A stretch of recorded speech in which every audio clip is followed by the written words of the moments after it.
유엔 사무총장 반기문. 옛날 어느 시골 마을에 한 소년이 살고 있었습니다. 운동보다는 공부를 좋아하는 작은 소년이었지요. 어느 날 소년의 학교에 외교부 장관이 방문하게 되었습니다.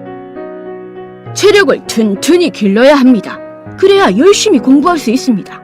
그리고 열심히 공부해서 꼭 나라를 위한 큰 인물이 돼야 합니다. 소년은 장관의 연설에 큰 감명을 받았습니다. 그리고 장관처럼 외국을 돌아다니며 우리나라를 위해 힘쓰는 일꾼이 되어야겠다고 마음먹었죠. 중학교에 올라간 소년은 영어를 배우게 되었습니다. 그런데 어릴 때부터 공부라면 누구보다도 자신 있던 소년이지만 영어는 생각처럼 쉽지가 않았습니다.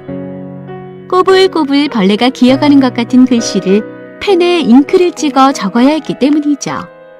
하지만 소년은 그 누구보다도 열심히 영어를 쓰며 연습했습니다. 글씨가 헷갈리지 않을 때까지 수백 번, 수천 번을 반복해서 쓰고 배운 내용뿐만 아니라 앞으로 배울 내용까지 미리 공부하곤 했습니다. 교과서와 영어 잡지를 통째로 외우고 길을 걸으면서도 쉴 새 없이 영어를 중얼거렸죠. 사람들은 그런 소년을 보고 영어에 미친 아이라며 혀를 내둘렀습니다. 하지만 소년은 만족하지 않고 실제 외국인들과 대화를 하기 위해 열심히 노력했어요. 외국인들은 소년이 말을 걸어도 대답을 잘 해주지 않았습니다. 일이 너무나 바빴기 때문이죠. 하지만 소년은 포기하지 않고 계속해서 대화를 해줄 사람을 찾았습니다. 그리고 결국 자신에게 영어를 가르쳐줄 사람들을 만나게 되었죠. 외국인 신부님과 선교사들, 그리고 파견 기술자의 부인들에게 영어를 배우면서 수줍음 많던 소년은 영어 수다쟁이가 되었습니다. 그런 소년의 모습을 보면서 친구들과 어른들은 모두 신기하게 생각했어요. 소년은 그렇게 꾸준히 노력한 끝에 전국 영어대회에서 1등을 했고 매년 세계 각국의 청소년들을 초청하는 미국의 적십자사 프로그램에 초청되었습니다. 미국에서 케네디 대통령을 만나고 온 소년은 자신의 꿈이 외교관이라는 사실을 깨닫게 되었죠. 소년은 그 꿈을 이루기 위해 열심히 노력했습니다.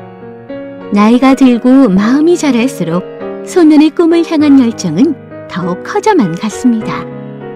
그리고 그 열정이 소년을 더욱 발전하고 앞으로 나아가게 하는 힘이 되었죠. 소년은 마침내 외교관이 되었고 장관이 되었으며 유엔 사무총장으로 선출됐습니다. 세계의 대통령으로 불리는 유엔 사무총장이 된 그 소년의 이름은 바로 반기문입니다. 어린이 여러분, 여러분의 꿈과 목표는 무엇인가요? 그리고 그것을 위해 얼마나 열정적으로 노력하고 있나요? 꿈은 그저 생각하는 것만으로 현실이 되지 않습니다. 내 꿈을 현실로 이루어지게 해주는 것은 그것을 향해 나아가는 뜨거운 열정과 적극적인 행동이랍니다.